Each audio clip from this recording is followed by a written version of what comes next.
à tous, merci à vous d'être là pour cette nouvelle vidéo. Aujourd'hui j'ai envie de vous proposer un nouveau format. J'aimerais consacrer en fait une vidéo à la fin de chaque mois pour faire une sorte de bilan du mois écoulé. J'ai pas encore trouvé comment appeler cette série de vidéos. Peut-être que ça sera le cas lorsque j'aurai fait le montage et que je l'aurai importé dans YouTube, mais pour l'instant, voilà, ça sera le récap du mois. On verra si j'ai trouvé une meilleure idée. Donc je me suis fait une petite liste avec les petites, on va dire statistiques, les petites choses comme ça dont j'avais envie de vous parler sur ce mois de février qui vient de s'écouler. Donc notamment pour le mois de février, j'ai lu 2 mangas. Donc qui sont juste ici.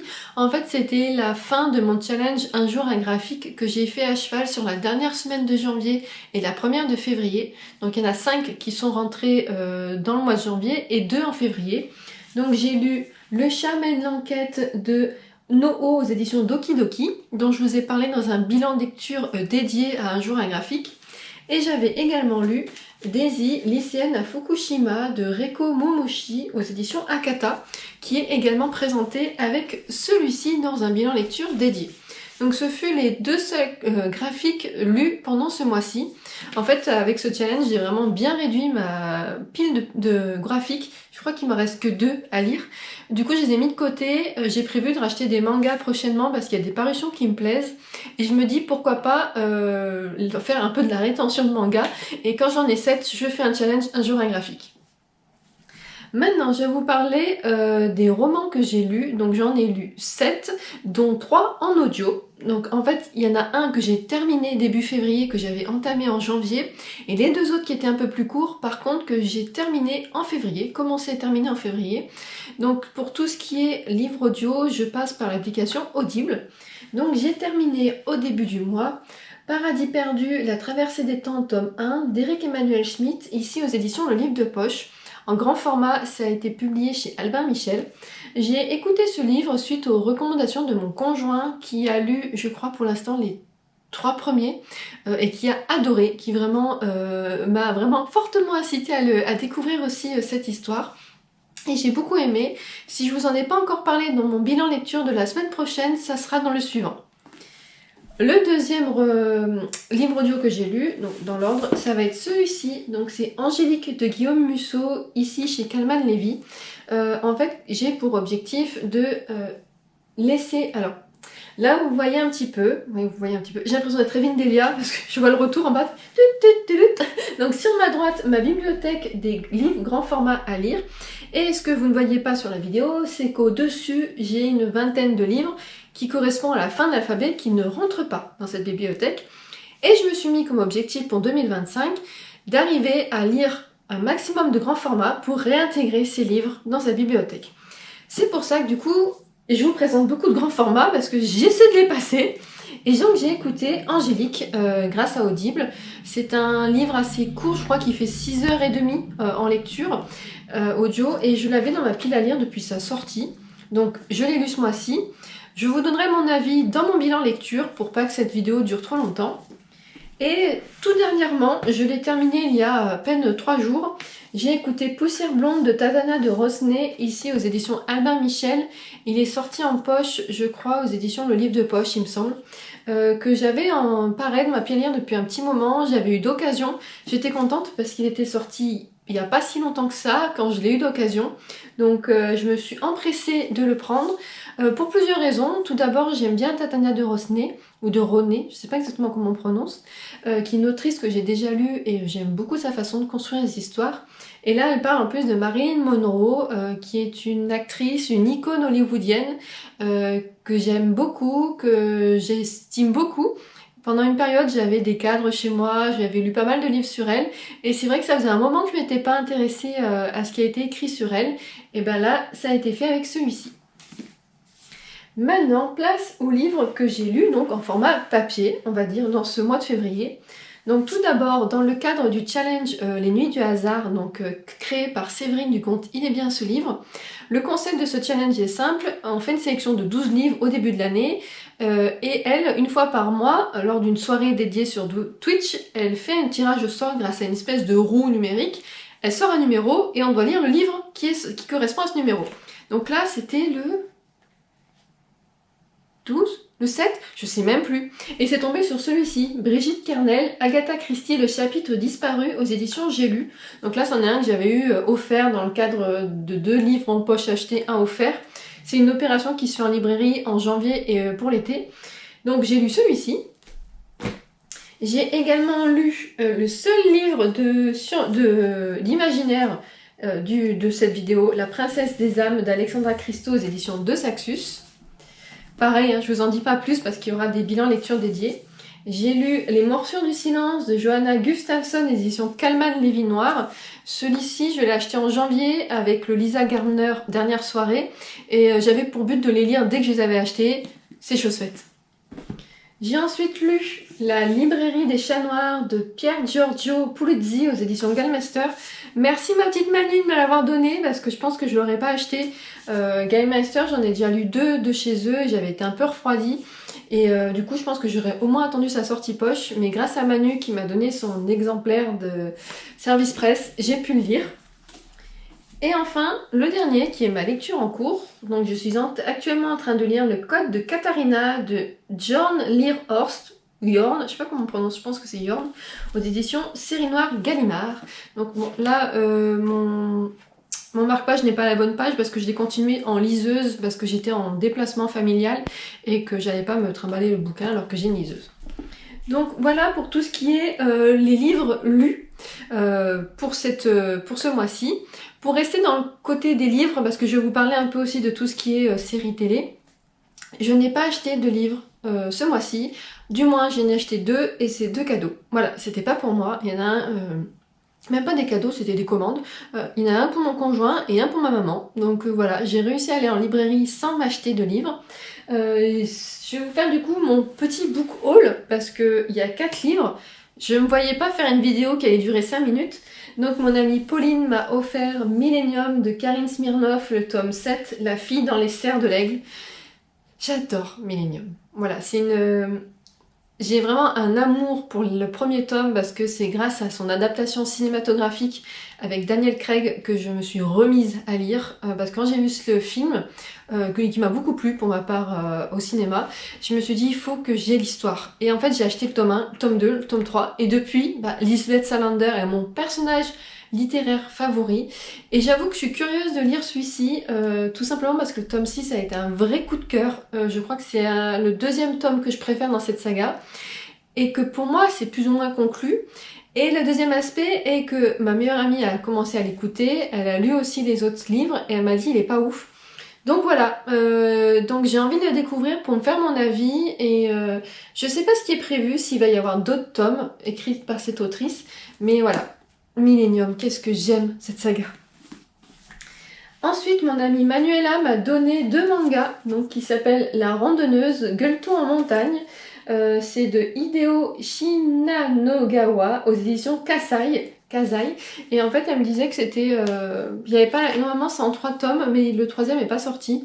La maison d'édition semble avoir fermé ou ne pas avoir acheté les droits. Donc elle a pensé à moi parce qu'une randonneuse qui mange, c'est pas faux. J'aime beaucoup marcher et j'aime beaucoup manger. Donc voilà, je pense que je les lirai pareil dans Un jour un graphique parce qu'ils ont l'air vraiment super sympas. Et le dernier, c'est un service de presse, c'est le seul du mois. J'ai reçu de la part des éditions XO L'heure des fauves d'Olivier Descosses. J'aime beaucoup cet auteur, je l'ai découvert grâce au Cirque du Diable, voilà, je sais pas si vous allez arriver à voir, que j'ai lu il y a maintenant 1 an et demi, qui avait été un gros coup de cœur.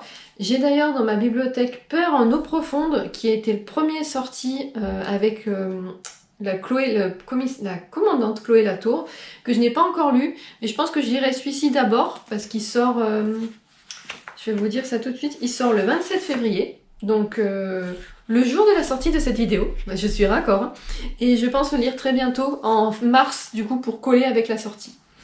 Donc voilà pour ce petit book haul, que voulez-vous, c'est aussi intéressant, ça m'évite de faire augmenter ma pile à lire. Maintenant je voulais vous parler un petit peu de tout ce qui est challenge ou lecture prévue sur le mois de mars. Niveau challenge, Florence du compte Flow & Books organise tous les ans au mois de mars au féminin. C'est un mois dédié aux autrices, donc le but est de lire que des autrices. Voilà, de toute façon tout est dans le titre, un Mars au féminin. Et j'ai d'ailleurs prévu avec elle, c'est elle qui m'a incorporée à une lecture commune sur... alors l'autrice c'est Becky Chambers, et le livre c'est...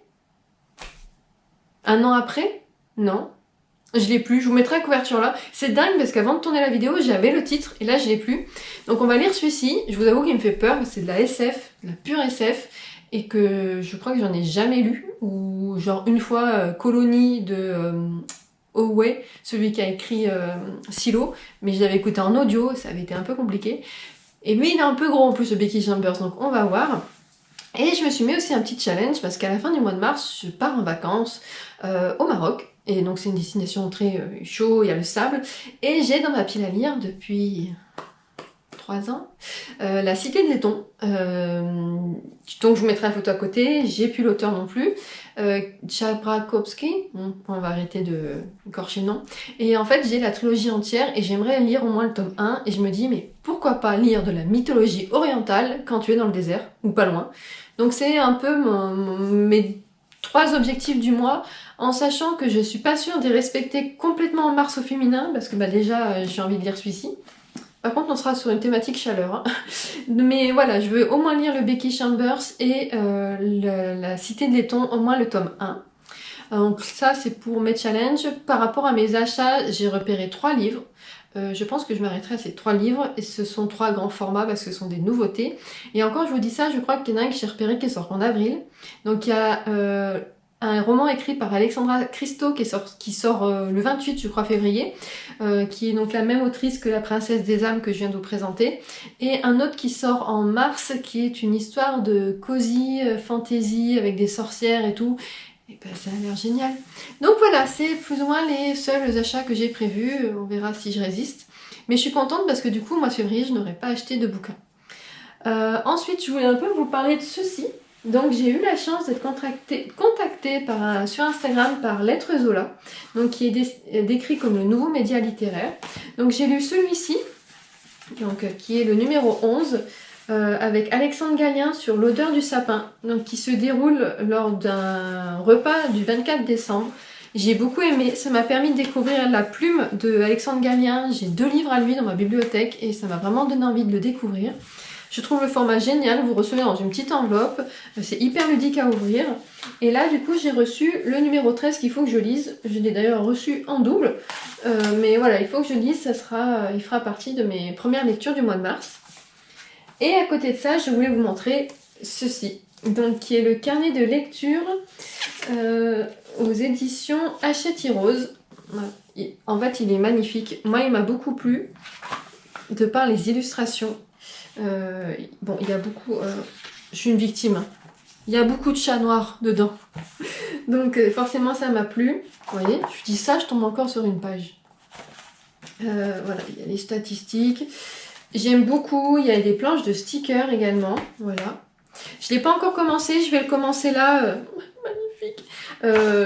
Dès que j'ai 5 minutes, je vais reprendre celui que j'avais commencé sur janvier. Parce que je crois qu'il est annuel. Il faut que je vérifie.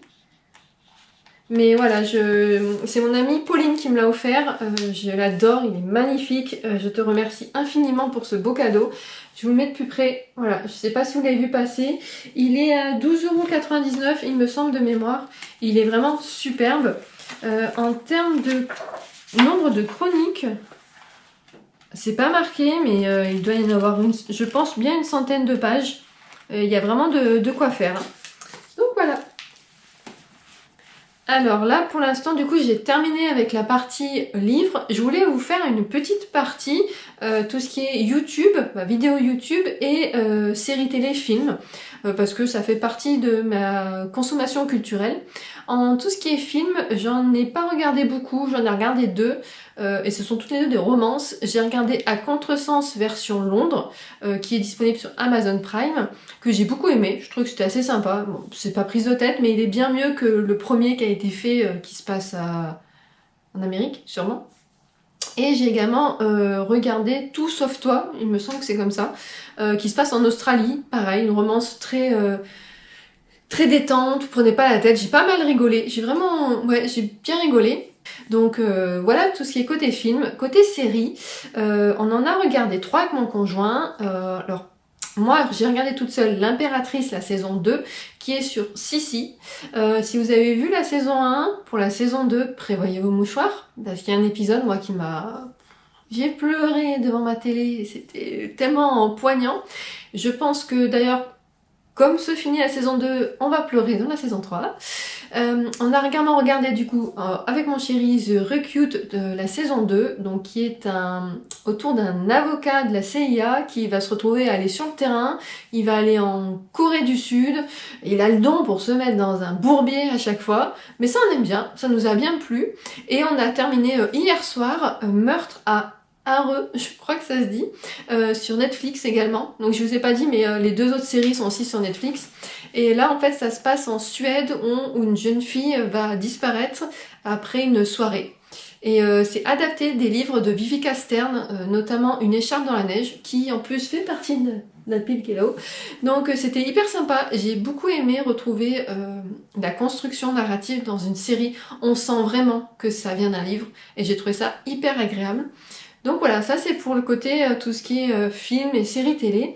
Et pour tout ce qui est YouTube, je regarde beaucoup de YouTube. Je vous ai déjà fait une vidéo sur les booktubeurs, booktubeuses préférées.